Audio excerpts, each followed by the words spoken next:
नमस्कार दोस्तों। घुटना हमारे शरीर का एक बहुत महत्वपूर्ण अंग है। यह जटिल होने के साथ ही हमारी टांग और जांघ को जोड़ने वाला अंग है। इसमें कई प्रकार की आम समस्याएं आती हैं, जिनके बारे में आज हम इस एपिसोड में डॉक्टर रजत जहांगीर जी से जानेंगे। घुटने में घिसावट की समस्या क्या है? 45 की उम्र के बाद में आमतौर पे जो पेशेंट्स हमारे पास में आते हैं उनमें घुटने में घिसावट की समस्या है वो काफ़ी आम है। और घुटने में घिसावट को लेकर जो पेशेंट्स हमारे पास में आते हैं आमतौर पे ये कहते हैं कि जब हम चलते हैं तो ज़्यादा दूर तक चल नहीं पाते हैं और चलने में हमारे पैर में सूजन आ जाती है, दर्द होना स्टार्ट हो जाता है और बहुत ज़्यादा दूर तक चलने के बाद में उनको रुकना पड़ता है और कुछ समय आराम करने के बाद वो फिर चल पाते हैं। यह समस्या किसे हो सकती है? तो ये समस्या है घुटनों में जो घिसावट की, ये एज के साथ में होती है और कुछ रिस्क फैक्टर हैं जैसे कि आपका वजन ज़्यादा होना, आपका फीमेल महिलाओं में ज़्यादा होता है, पहले अगर आपको कोई चोट लगी है तो ये समस्या ज़्यादा हो सकती है। कुछ लोग जो ज़्यादा नीचे बैठकर आलती पालती लगाते हैं, उखड़ू बैठते हैं, इन लोगों को भी ये समस्या ज़्यादा हो सकती है। इस समस्या का पता कैसे चलता है? घुटनों में जो घिसावट की समस्या है, ये पेशेंट जब हमारे पास में आते हैं तो आमतौर पे हम इनका एक्सरे देखकर उसमें चेक करते हैं कि उस घुटनों में घिसावट की कितनी ग्रेड है, स्टेज कितनी है। इस समस्या का इलाज क्या होता है? तो स्टार्टिंग फेज में जब इनिशियल लेवल पे हमारे पास में आते हैं, ग्रेड 1 या ग्रेड 2 आर्थराइटिस में होता है, तो हम लोग उसमें कुछ दवाएं, एक्सरसाइज ये स्टार्ट करते हैं। साथ में कुछ लाइफस्टाइल मॉडिफिकेशन आपको कहते हैं, जैसे कि आपको बोलते हैं कि आलती पालती नहीं लगाना, नीचे नहीं बैठना, उकड़ू नहीं बैठना, ये तरह की एक्टिविटीज आपको कम करने के लिए कहते हैं। हालांकि जब आप यंग होते हैं, युवा अवस्था में होते हैं, तो ये एक्टिविटी आपको करने के लिए कहते हैं जिससे आपके घुटने मजबूत रहते हैं। लेकिन एक बार जब आपका घुटना डैमेज हो जाता है, उसमें कार्टिलेज घिस जाती है, तो हम ये कहते हैं कि आप ज्यादा आलती पालती नहीं लगाएं, उकड़ू नहीं बैठें। इससे जो घुटने पे लोड कम पड़ता है तो आप लंबे समय तक आपका घुटना है वो अच्छा बना रहता है।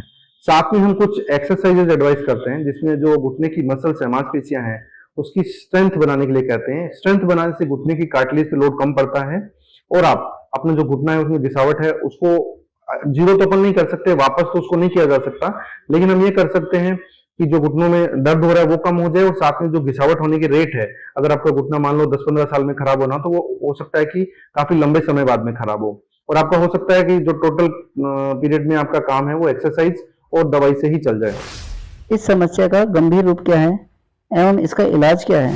कुछ केसेस में जैसे आपको कुछ जेनेटिक हिस्ट्री है या आपको कोई चोट लगी है, आपको मोटापा ज्यादा है, तो इन केसेस में जो घुटने में घिसावट है वो आपको जल्दी भी हो सकती है और जल्दी से वो बढ़ भी सकती है।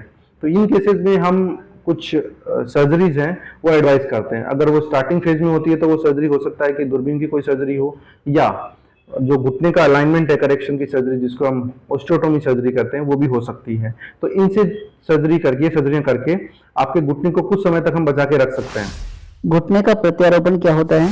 अगर आपके घुटने में एंड स्टेज आर्थराइटिस, मतलब घुटना आपका जो कार्टिलेज है वो एकदम खराब हो गई है, जिसमें ऊपर की हड्डी और नीचे की हड्डी टच होने लग गई है, तो दोनों हड्डियों में हड्डी टू हड्डी टच होने के की वजह से जो नसें होती है उसमें फ्रिक्शन होता है, घर्षण होता है और इसकी वजह से दर्द बहुत ज्यादा होता है। तो उस केसेस में हम आपको जॉइंट रिप्लेसमेंट यानी घुटनों के प्रत्यारोपण की सलाह देते हैं। तो घुटनों के प्रत्यारोपण क्या होता है ये मैं आपको एक मॉडल के माध्यम से बताना चाहूंगा। तो दोस्तों ये होता है अपना घुटना। तो इसमें इस तरीके से जो घुटना है वो चलता है, लेकिन घुटनों के प्रत्यारोपण में जैसे ये बोला जाता है कि जैसे पूरा जोड़ बदल दिया जाता है, तो ये जोड़ बदलने की सर्जरी या जॉइंट रिप्लेसमेंट की सर्जरी ना होके जॉइंट रीसर्फेसिंग है। मतलब आपकी जो सिर्फ सरफेस है, जो झिल्ली है, जो परत है कार्टिलेज की, सिर्फ उसी को चेंज किया जाता है।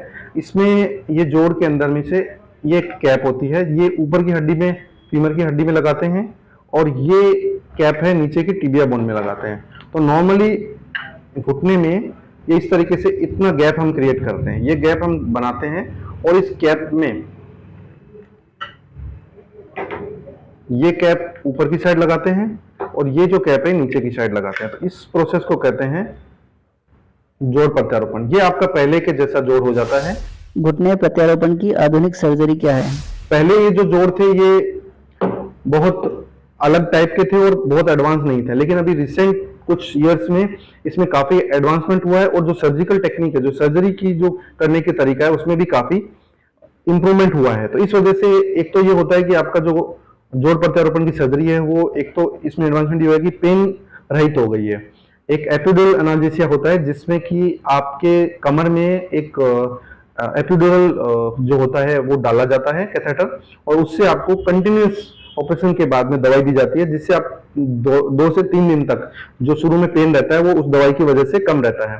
उसके बाद में आपकी इमीडिएट ऑपरेशन के बाद में अगले दिन ही आपको चढ़ा दिया जाता है, और जितनी आप एक्सरसाइज करते हैं, जितने आप चलते हैं, वॉक करते हैं, उतना ही पेन आपका कम होता जाता है।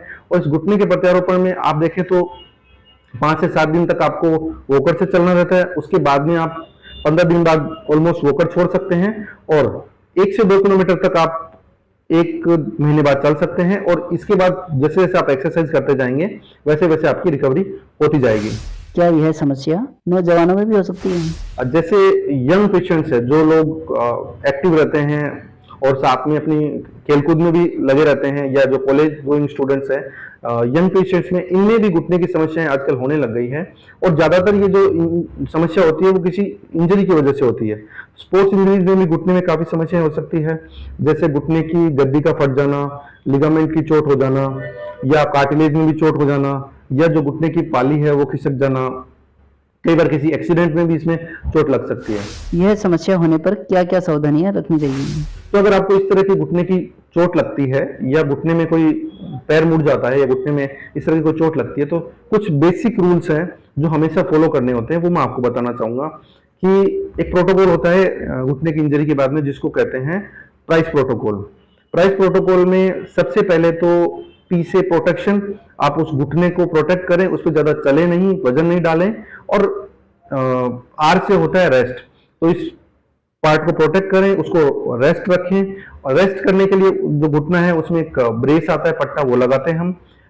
तीसरी चीज है आई से आइस, तो उस पर बर्फ का सेक करें 10 से 15 मिनट तक, और दिन में 3-4 बार उस पर बर्फ का सेक करें। सी से कंप्रेशन, कंप्रेशन का मतलब है उसके ऊपर जो अपनी गर्म पट्टी होती है, क्रैप बैंडेज, वो बांध के रखें जिससे सूजन नहीं आए। ई से एलिवेशन, एलिवेशन मतलब उस पार्ट को आपको तकिए पे, जिससे घुटने में चोट लगी तो उसको तकिए पे रख के ऊपर रखना है और उंगलियों को चलाना है, जिससे आपकी सूजन चली जाए। तो ये तो वो चीजें हैं प्राइस प्रोटोकॉल में जो आपको करनी है। इसके अलावा दूसरा प्रोटोकॉल इसमें होता है हार्म प्रोटोकॉल। तो हार्म प्रोटोकॉल में आपको उसको नुकसान नहीं पहुंचाना है। तो हार्म में एच से तो होता है हीट।